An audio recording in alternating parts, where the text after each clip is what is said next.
Ma meilleure amie m'a obligée à m'habiller de manière banale pour la sélection du bal. Elle est devenue folle quand l'homme le plus séduisant m'a choisi pour être sa cavalière. Chaque année, les étudiants de l'Académie de la Marine venaient dans notre université pour choisir des cavalières pour leur bal formel. C'était une immense tradition où ils défilaient dans notre cour principale dans leurs uniformes de cérémonie et demandaient formellement à quelqu'un d'être sa cavalière. Ma meilleure amie, Alexis, était obsédée par cela depuis notre première année.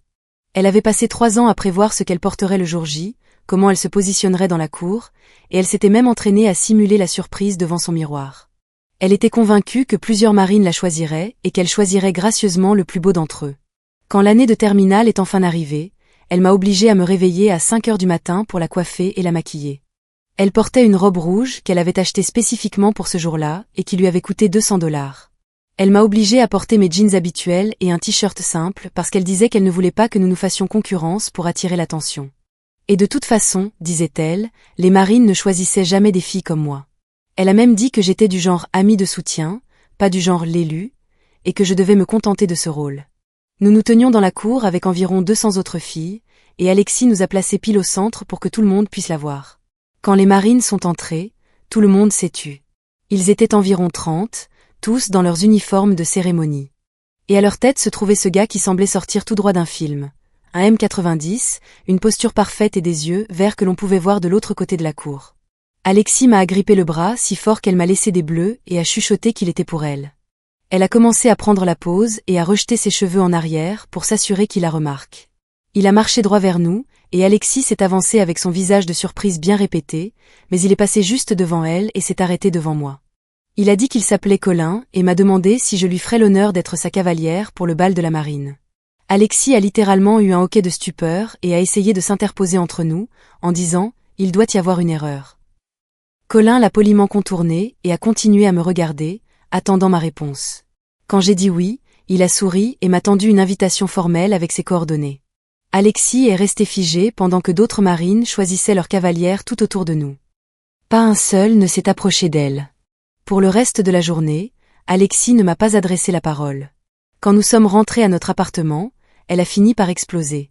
Elle a dit que j'avais dû faire quelque chose pour le piéger, que je lui avais peut-être parlé auparavant d'une manière ou d'une autre. Elle m'a accusé de m'être préparée en secret et d'avoir prétendu ne pas m'y intéresser pour qu'elle ne se doute de rien. Elle a dit que je savais à quel point cela comptait pour elle et que j'avais délibérément volé son moment. Elle a vraiment utilisé le mot « voler », comme si Colin était une propriété qu'elle avait revendiquée. Elle a exigé que j'envoie un message à Colin pour lui dire que je ne pouvais pas venir, que j'étais malade ou que j'avais un petit ami, n'importe quoi pour m'en sortir. Quand j'ai refusé, elle a dit que j'étais la pire amie du monde et que les filles banales comme moi ne méritaient pas des gars comme Colin. Elle a ajouté qu'il avait probablement eu pitié de moi ou qu'il avait perdu un pari et qu'il avait dû choisir la fille la plus laide qu'il puisse trouver. Elle a passé les 2 jours suivants à m'ignorer totalement tout en envoyant des messages à toutes nos connaissances pour dire que je l'avais trahi. Elle disait aux gens que je planifiais cela depuis des mois et que j'avais délibérément saboté ses chances. Puis elle a fait quelque chose d'impardonnable. Elle a envoyé un message à Colin depuis mon téléphone pendant que j'étais sous la douche. Elle lui a dit que j'avais changé d'avis et que je ne voulais pas sortir avec lui, que je n'avais dit oui que par politesse, mais que je n'étais pas intéressée par les militaires. Elle a supprimé la conversation pour que je ne la voie pas. Quand Colin ne m'a pas envoyé de message pendant 3 jours, j'ai cru qu'il avait changé d'avis jusqu'à ce que son colocataire me contacte pour me demander pourquoi j'avais été si cruelle dans mon refus. C'est là que j'ai découvert ce qu'Alexis avait fait. J'ai contacté Colin immédiatement et je lui ai tout expliqué. Il a été soulagé car il était vraiment impatient de m'emmener. Il a dit qu'il m'avait remarqué alors que je faisais du bénévolat au centre pour anciens combattants du campus et qu'il m'avait trouvée belle et gentille. Il était venu spécifiquement dans notre université en espérant me le demander. Nous avons pris nos dispositions pour le bal, et je n'ai pas dit à Alexis que j'avais arrangé les choses. Au lieu de cela, je lui ai dit qu'elle avait raison et que Colin ne m'avait pas recontacté, donc que je n'irais probablement pas. Elle s'est immédiatement ragaillardie et a recommencé à se comporter en amie, disant qu'elle savait qu'il ne me voulait pas vraiment. La nuit du bal de la marine, Alexis était dans notre appartement à regarder des films et à manger de la glace, persuadé que j'étais moi aussi à la maison en train de déprimer dans ma chambre. J'étais en fait au bal dans une magnifique robe bleu marine que ma sœur m'avait prêtée, en train de danser avec Colin, qui s'est révélé drôle, intelligent et sincèrement intéressé par moi. Je suis rentrée à l'appartement vers 10 heures du matin, ayant encore l'impression de flotter après la nuit précédente. Le bal avait été parfait. Colin avait été parfait, danser avec lui, parler avec lui, rire de ses blagues stupides sur la vie de marine. Mes pieds me faisaient souffrir à cause des talons que ma sœur m'avait prêtés avec la robe, et j'avais des paillettes provenant des décorations coincées dans mes cheveux. Mais je m'en fichais. J'ai ouvert la porte aussi doucement que possible, et j'ai vu Alexis exactement là où je l'avais laissée la veille au soir. Elle était sur le canapé en pyjama avec une couverture, regardant une comédie romantique et mangeant directement dans un pot de glace. L'appartement sentait le pop-corn qu'elle avait fait, et il y avait des mouchoirs éparpillés sur la table basse, comme si elle avait fait un marathon de films tristes. Mon estomac s'est noué de culpabilité, même si je savais que ce qu'elle m'avait fait était pire. Elle a levé les yeux quand je suis entrée. « Comment s'est passée ta soirée de déprime ?» a-t-elle demandé avec cette fausse voix compatissante qui me donnait la chair de poule. J'ai serré mon petit sac derrière mon dos pour qu'elle ne puisse pas le voir. Le sac contenait mon téléphone et l'invitation formelle que Colin m'avait remise au bal avec son numéro écrit au dos d'une écriture soignée. C'était bien, ai-je dit en me dirigeant droit vers ma chambre. J'ai juste regardé des trucs sur mon ordinateur portable. Je savais que tu finisserais par l'oublier, a-t-elle dit en se tournant de nouveau vers son film. Les gars comme ça ne sortent pas vraiment avec des filles comme nous de toute façon. Ils font tout ce cérémonial de demande formelle juste parce que c'est la tradition. J'ai fermé ma porte et je me suis appuyée contre elle, le cœur battant. La robe bleu marine était toujours dans ma voiture où je l'avais cachée ce matin-là. Je m'étais changée pour remettre mes vêtements ordinaires sur le parking avant de monter. Je me suis assise sur mon lit et j'ai sorti mon téléphone. Colin m'avait déjà envoyé 2 messages pour me demander si j'étais bien rentrée et pour me dire qu'il avait passé un moment merveilleux. J'ai souri et je lui ai répondu, puis j'ai glissé le téléphone sous mon oreiller quand j'ai entendu Alexis bouger dans le salon. Les jours suivants ont été bizarres. J'échangeais constamment des messages avec Colin, mais je devais me cacher comme si je faisais quelque chose d'illégal. Il voulait me revoir, m'emmener dîner ou simplement passer du temps sur le campus, mais je trouvais toujours des excuses. Chaque fois que je pensais croiser quelqu'un qui pourrait mentionner le bal à Alexis, j'avais mal au ventre. Nous avons finalement accepté de nous retrouver pour un café dans un endroit situé à 3 kilomètres du campus où aucun étudiant n'allait jamais. C'étaient principalement des personnes âgées et des employés de bureau pendant leur pause déjeuner. Je suis arrivée la première et je me suis assise dans le box du fond, dans un coin où personne ne pouvait me voir depuis les fenêtres. Colin est arrivé 10 minutes plus tard, en jean et en chemise ordinaire au lieu de son uniforme. Il avait l'air différent, mais toujours aussi séduisant. Il s'est glissé dans le box en face de moi et a souri, puis a tendu la main sur la table pour prendre la mienne. Je l'ai retirée et j'ai regardé autour de moi pour m'assurer que personne de l'école n'était là. Désolé, ai-je dit. Je fais juste attention. Il a commandé un café et nous avons parlé pendant un moment de choses sans importance. Il m'a parlé de ses cours à l'académie et je lui ai parlé de mon examen de biologie à venir. Puis il est devenu silencieux et m'a regardé sérieusement. Je peux te demander quelque chose. Il a remué le sucre dans son café. Pourquoi nous voyons-nous à 3 kilomètres du campus, comme si nous avions une liaison? Tu sais, je veux t'emmener à de vrais rendez-vous, des rendez-vous normaux où nous n'avons pas à nous cacher. J'ai tout expliqué.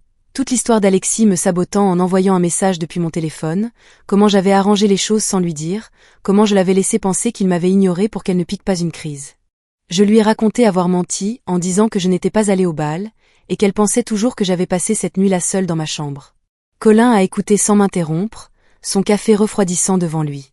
C'est vraiment tordu, a-t-il dit quand j'ai fini. Ce qu'elle a fait avec ton téléphone. Ce n'est pas ce que font les amis. Je sais. J.I. ramassé ma serviette. Mais si je lui dis maintenant que je suis allée au bal et que nous nous voyons, elle va péter les plombs. Elle va me faire vivre un enfer. Nous vivons ensemble et partageons tous les mêmes amis. Colin est resté silencieux pendant 1 minute. Donc, tu vas continuer à lui mentir. Pendant combien de temps? Je ne sais pas. Jusqu'à ce que je trouve quoi faire. Il a de nouveau tendu la main sur la table, et cette fois je l'ai laissé prendre la mienne. Je comprends. Les amitiés toxiques sont difficiles. J'avais un pote à l'académie qui était comme ça, toujours en compétition avec moi, essayant toujours de me faire sentir nulle. Mais voici le problème. Tu laisses Alexis contrôler ta vie alors qu'elle ne sait même pas qu'elle le fait. Tu te caches et tu agis en secret, et ce n'est pas juste pour toi, ni pour moi. Honnêtement, cela m'a frappé plus fort que je ne l'aurais cru. Il avait raison. Je laissais toujours Alexis dicter ce que je pouvais et ne pouvais pas faire, tout comme je le faisais depuis 3 ans. J'ai juste hoché la tête en fixant mon café. 1 semaine après le bal, Colin m'a envoyé un message disant que sa sœur Margot visitait le campus pour la journée. Elle avait 2 ans de plus que lui, travaillait comme enseignante et passait la nuit sur place. Il voulait vraiment que je la rencontre et a suggéré de déjeuner au centre étudiant. J'ai failli dire non parce que le centre étudiant se trouvait en plein milieu du campus, là où tout le monde mangeait, mais quelque chose dans sa façon de demander m'a fait accepter. Je les ai retrouvés à midi. Margot avait les mêmes yeux verts que Colin, mais les cheveux plus foncés, et elle m'a serré dans ses bras comme si nous nous connaissions depuis toujours. Nous avons pris de la nourriture à la cafétéria, et nous nous sommes assis à une table près des fenêtres. Je n'arrêtais pas de regarder nerveusement autour de moi, m'attendant à voir Alexis ou l'un de nos amis communs. Colin dit que vous avez passé un super moment au bal, a dit Margot en mordant dans son sandwich. Il n'a pas arrêté de parler de toi pendant des semaines avant la sélection. Vraiment? J'ai regardé Colin et il a haussé les épaules avec un sourire embarrassé. Je lui ai dit que je faisais du bénévolat au centre pour anciens combattants. Apparemment, il m'avait remarqué là-bas il y a des mois de cela. Margot a écouté et a posé des questions sur ma spécialisation et mes projets après l'obtention de mon diplôme.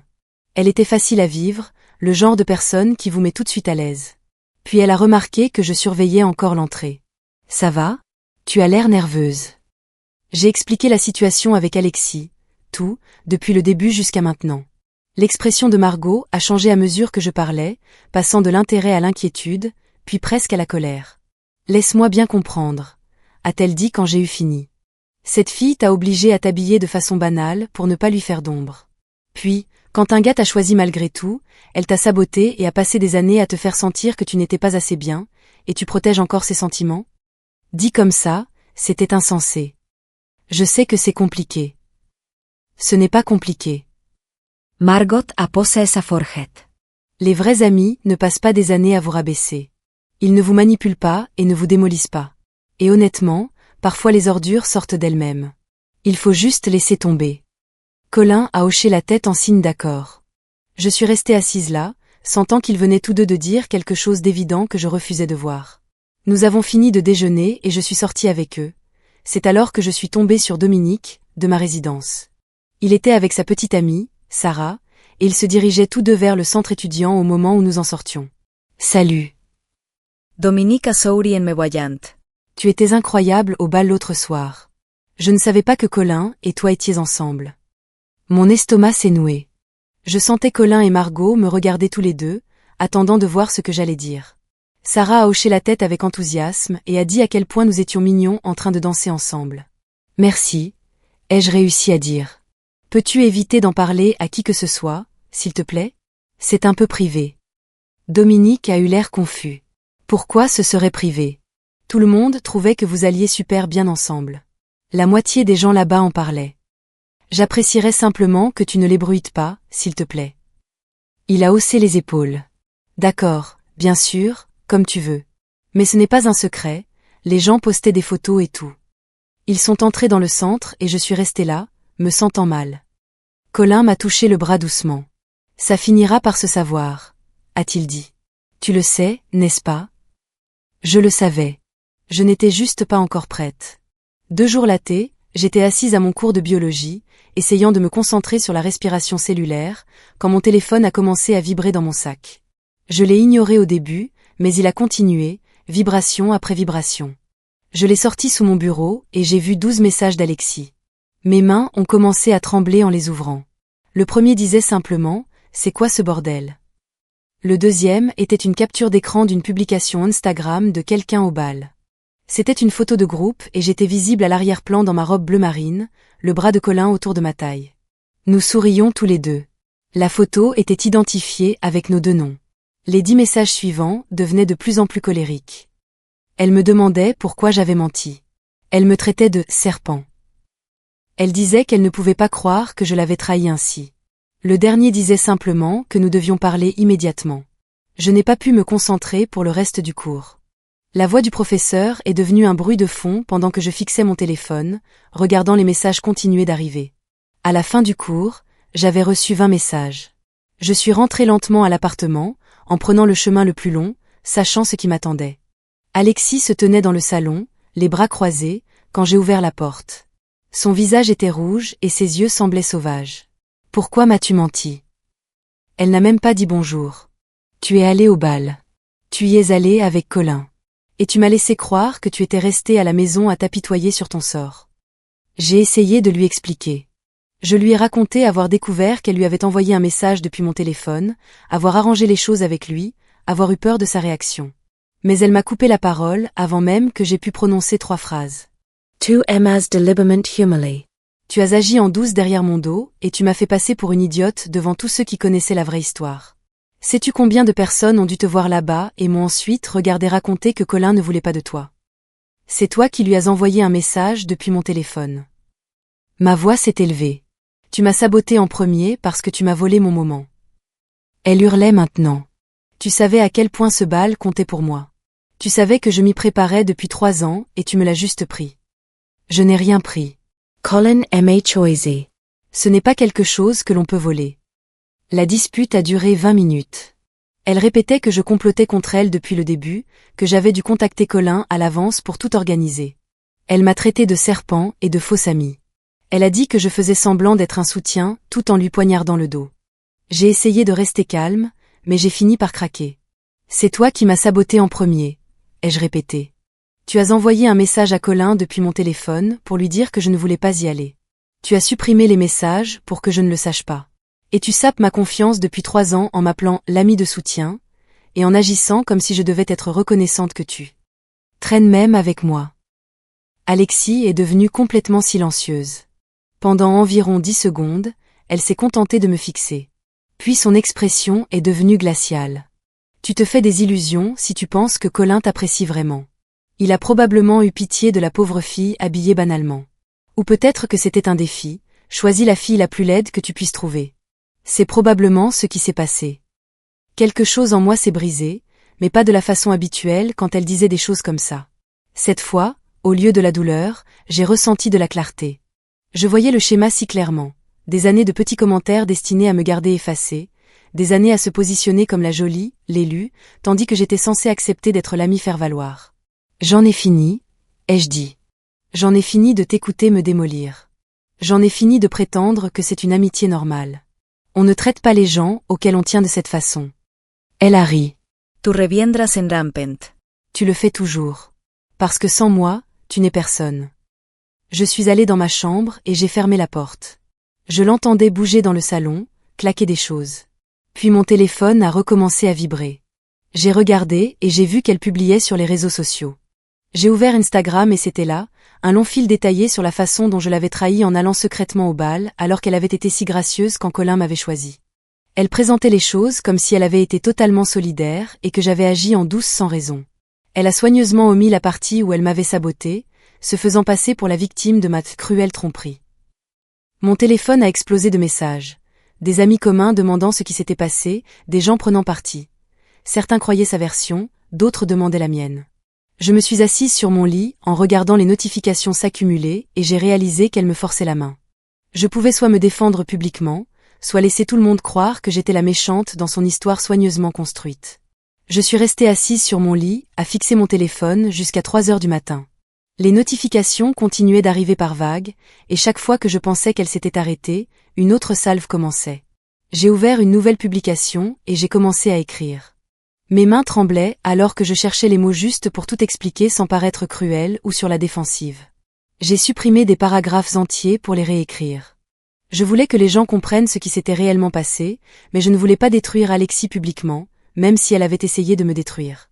Vers 4 heures du matin, j'ai enfin eu quelque chose qui me semblait honnête. J'ai expliqué comment elle avait envoyé un message à Colin depuis mon téléphone, pendant que j'étais sous la douche et qu'elle avait supprimé la conversation. J'ai joint des captures d'écran montrant le message qu'elle avait envoyé en prétendant être moi et l'horodatage, prouvant que j'étais sous la douche au moment de l'envoi. J'ai écrit sur la façon dont elle avait passé 3 ans à me dire que j'étais du genre amie de soutien, et non du genre élu. Je m'en suis tenue au fait et j'ai essayé de ne pas donner l'impression de l'attaquer. J'ai relu le texte 12 fois avant de finalement cliquer sur publier à 5 heures du matin. Puis j'ai éteint mon téléphone et j'ai essayé de dormir, mais mon cerveau ne voulait pas s'arrêter. Quand je me suis réveillée 3 heures plus tard, mon téléphone avait explosé de réponses. Certaines personnes étaient choquées par le sabotage du message et disaient qu'elles ne pouvaient pas croire qu'Alexis ait fait une chose pareille. D'autres commentaient que je n'aurais quand même pas dû mentir sur le fait d'aller au bal et que le fait de la tromper me rendait tout aussi coupable. Quelques amis communs disaient que nous étions toutes les deux dramatiques pour un gars et que nous devions grandir.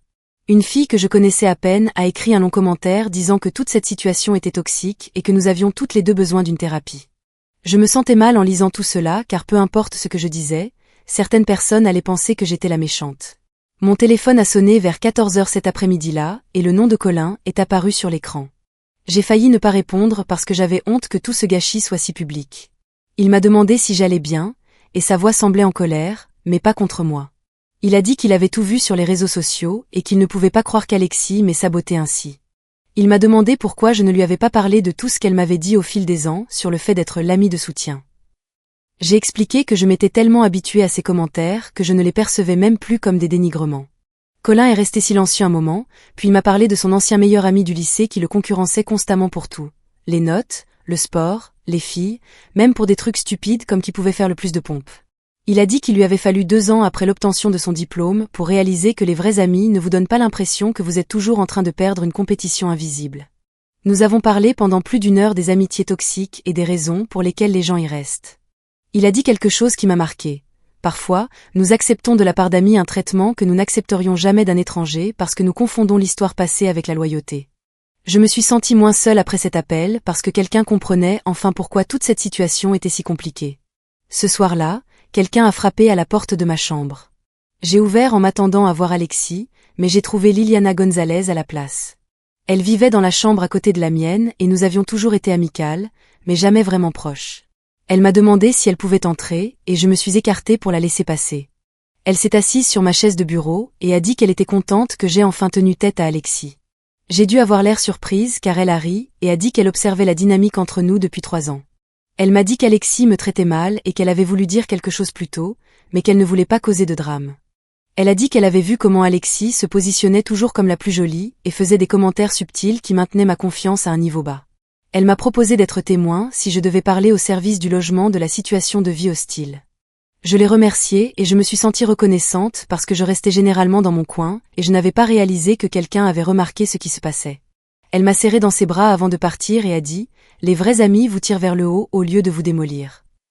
La semaine suivante a été épuisante. Notre groupe d'amis communs s'est pratiquement scindé en factions. Certaines personnes se sont rangées complètement du côté d'Alexis et ont cessé de me parler au réfectoire. D'autres pensaient que son sabotage par message était pire que ma tromperie et se faisaient un devoir de s'asseoir avec moi plutôt qu'avec elle. La plupart des gens semblaient juste fatigués par toute la situation et nous évitaient toutes les deux. J'ai perdu quelques amis que j'avais depuis la première année qui croyaient la version d'Alexis, selon laquelle je complotais contre elle depuis le début. Mais je me suis aussi rapprochée de personnes comme Liliana et Dominique qui m'ont dit avoir toujours trouvé que quelque chose clochait dans la façon dont Alexis me traitait. Dominique m'a prise à part un jour et a dit qu'il avait vu Alexis manipuler des situations pendant des années et qu'il était soulagé que j'ai enfin ouvert les yeux. Les retombées sociales ressemblaient à un drame de collège, mais c'était réel et cela faisait mal de perdre des gens que j'avais considérés comme des amis.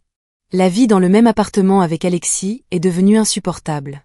Nous nous parlions à peine, sauf en cas de nécessité absolue. Elle faisait des remarques cinglantes sur les « faux amis » chaque fois que je traversais le salon. Elle montait le volume de la télé quand j'essayais d'étudier. Elle laissait sa vaisselle dans l'évier pendant des jours en sachant que cela m'énervait. J'ai commencé à passer la plupart de mon temps à la bibliothèque ou chez Colin juste pour éviter d'être à la maison. Je suis allée au bureau du coordonnateur du logement et j'ai expliqué la situation. La coordonnatrice s'est montrée compréhensive et a dit que je pouvais demander un changement de chambre pour le semestre de printemps, mais que rien n'était disponible d'ici là. Elle m'a dit que j'étais coincée dans cet environnement hostile pour encore 6 semaines. J'ai compté les jours sur mon calendrier et j'ai essayé de rester hors de l'appartement le plus possible. Colin m'a invitée à un événement de l'Académie de la Marine 3 semaines après que tout a éclaté. J'étais nerveuse à l'idée de rencontrer d'autres de ses amis parce que je craignais qu'ils aient entendu parler de l'histoire. Mais quand nous sommes arrivés, tout le monde a été accueillant et m'a traité comme si j'étais à ma place. Colin m'a présenté à Declan Knight, l'un de ses amis les plus proches de l'Académie. La cavalière de Declan était amicale et a mentionné que Colin avait parlé de moi pendant des semaines avant la sélection du bal. Elle a dit qu'il avait planifié sa façon de me demander et qu'il avait peur que je dise non. J'ai regardé Colin et il a souri et m'a serré la main. Être entouré de gens qui ne connaissaient pas la situation avec Alexis et qui me voyaient simplement comme la petite amie de Colin m'a semblé incroyablement rafraîchissant. Personne ne me jugeait ou ne prenait parti. Ils m'acceptaient simplement comme faisant partie du groupe. La cavalière de Declan a également dit que Colin avait dit à tout le monde que je faisais du bénévolat au centre pour anciens combattants, et que c'était cela qui avait d'abord attiré son attention. Entendre cela rendait les affirmations d'Alexis, selon lesquelles il avait eu pitié de moi, encore plus ridicules. Je préparais du café dans la cuisine de l'appartement un matin, quand Alexis est entré. Nous nous évitions depuis 3 semaines, et cette soudaine proximité m'a rendu tendue. Elle est restée là un moment, puis a dit que nous devions parler comme des adultes. J'ai prudemment accepté, et je me suis tournée vers elle. Elle a dit qu'elle avait réfléchi, à tout et qu'elle était désolée d'avoir envoyé un message à Colin depuis mon téléphone. Mon espoir a grandi une seconde, jusqu'à ce qu'elle ajoute immédiatement que je n'aurais quand même pas dû mentir sur le fait d'aller au bal. Elle a dit que nous avions toutes les deux fait des erreurs, mais que la mienne était pire parce que je l'avais délibérément trompée. J'ai réalisé que c'était ce qui se rapprochait le plus d'excuses de sa part, des excuses qui rendaient toujours tout partiellement de ma faute. Elle ne pouvait pas simplement s'excuser sans ajouter de conditions ou partager le blâme. J'ai pris une grande inspiration et je lui ai dit que j'appréciais ses excuses partielles, mais que je ne pouvais pas retourner à une amitié où elle avait besoin que je sois moins confiante pour qu'elle puisse se sentir mieux dans sa peau. J'ai dit que ces années d'insultes subtiles sur le fait d'être l'amie de soutien m'avaient vraiment blessée, même si elle ne le pensait pas ainsi. Elle a eu l'air sincèrement surprise, comme si elle n'avait aucune idée de ce dont je parlais. Elle a dit qu'elle était juste honnête sur nos différents rôles sociaux et que certaines personnes sont naturellement plus extraverties et attirantes, tandis que d'autres sont meilleures dans des rôles de soutien. Elle a dit que j'étais trop sensible et que je voyais trop de choses dans des observations normales entre amis. Cela a confirmé tout ce que j'avais besoin de savoir. Elle ne comprenait fondamentalement pas comment ces paroles m'avaient affectée et ne le comprendrait probablement jamais. Nous sommes parvenus à un accord pour être des colocataires civils pour les semaines restantes du semestre. Plus de remarques cinglantes sur les faux amis, plus de drames sur les réseaux sociaux ou de disputes publiques. Juste une coexistence polie jusqu'au changement de logement en janvier. Ce n'était pas de l'amitié et ce n'était pas la réconciliation que certains attendaient, mais c'était vivable. Je me sentais soulagée d'avoir des limites claires, même si ce n'était pas la réconciliation que tout le monde pensait que nous devrions avoir. Certains amis communs semblaient déçus que nous ne nous soyons pas réconciliés avec effusion, mais j'en avais fini de prétendre que tout allait bien quand ce n'était pas le cas. La semaine des examens finaux est arrivée et c'est terminé. J'ai obtenu l'approbation pour un changement de chambre vers une chambre individuelle pour le semestre de printemps. J'ai emballé mes affaires le lendemain de mon dernier examen, et j'ai tout déménagé chez mes parents pour les vacances d'hiver. Ma sœur est venue me chercher et, pendant le trajet, elle m'a demandé comment j'allais. Je lui ai raconté tout ce qui s'était passé depuis le bal. Elle est restée silencieuse un moment, puis a dit qu'elle était fière de moi pour m'être défendue. Elle a dit qu'il avait été difficile pour elle de me voir accepter le traitement d'Alexis pendant 3 ans, mais elle savait que je devais le comprendre par moi-même. Mes parents m'ont soutenue quand je suis rentrée, même s'ils avaient toujours aimé Alexis et semblaient tristes que l'amitié ait pris fin. Ma mère a dit que parfois les amitiés font leur temps, et que c'est bien ainsi. Mon père m'a demandé si j'étais sûre d'avoir tout essayé pour arranger les choses. J'ai expliqué qu'on ne peut pas réparer une amitié où l'une des personnes a besoin que l'autre reste effacée. Ils m'ont tous les deux serré dans leurs bras et ont dit qu'ils comprenaient. Avoir leur soutien m'a fait du bien, même si la situation était compliquée et désordonnée. Les vacances d'hiver sont arrivées avec le soulagement tranquille de la distance et de l'espace. Colin et moi avons commencé à passer des appels vidéo tous les quelques jours, et ces conversations étaient différentes de toutes les amitiés que j'avais eues auparavant. Il me demandait comment s'était passée ma journée et écoutait vraiment mes réponses sans rediriger la conversation vers lui-même. Quand j'ai mentionné que j'étais nerveuse à l'idée d'un dîner de famille, il ne m'a pas dit que je réagissais de manière excessive ou que d'autres personnes vivaient des choses pires. Il a juste dit que mes sentiments étaient logiques et m'a demandé ce qui m'aiderait à me sentir mieux. J'ai remarqué à quel point c'était différent des années où Alexis balayait mes préoccupations ou s'en servait comme d'occasion pour parler de ses propres problèmes. Un soir, nous étions au téléphone et j'ai mentionné que le centre pour anciens combattants du campus me manquait, là où nous nous étions croisés pour la première fois, et Colin a souri et a dit qu'il espérait que j'en parlerais. Il m'a dit qu'il y était allé 3 fois avant la sélection du bal, choisissant toujours son moment pour pouvoir me voir interagir avec les vieux vétérans. Et il avait rassemblé son courage pour se présenter pendant des semaines. Entendre cela a fait basculer quelque chose dans ma poitrine parce qu'Alexis avait passé des années à me convaincre que les gars comme Colin ne remarquaient pas les filles comme moi, à moins qu'ils n'aient pitié de nous. Mais Colin m'avait remarqué précisément pour mon caractère et ma gentillesse, et non malgré un quelconque défaut imaginaire. Nous avons fait des projets pour le semestre de printemps, y compris des séances d'études à la bibliothèque et des randonnées le week-end sur des sentiers à proximité. Et j'ai réalisé que je construisais quelque chose de réel avec quelqu'un qui voulait sincèrement que je réussisse et que j'ai confiance en moi.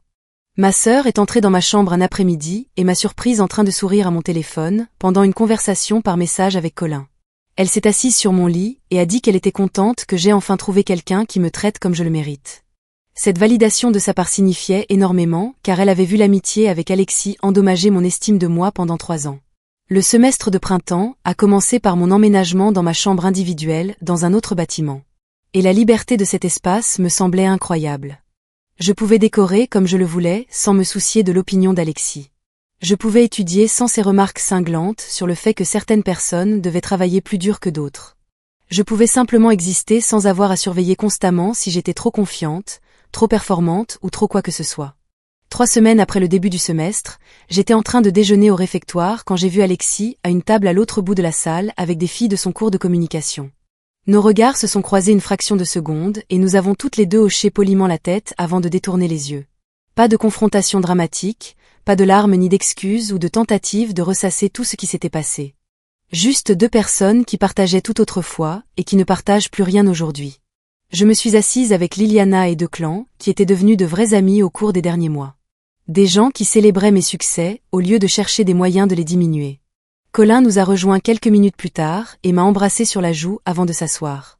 Et j'ai surpris Alexis, en train de nous regarder de l'autre côté de la salle avec une expression que je n'arrivais pas tout à fait à définir. Je me suis tournée vers mes amies, et je me suis concentrée sur la conversation à ma table au lieu de m'inquiéter de ce qu'elles pensaient.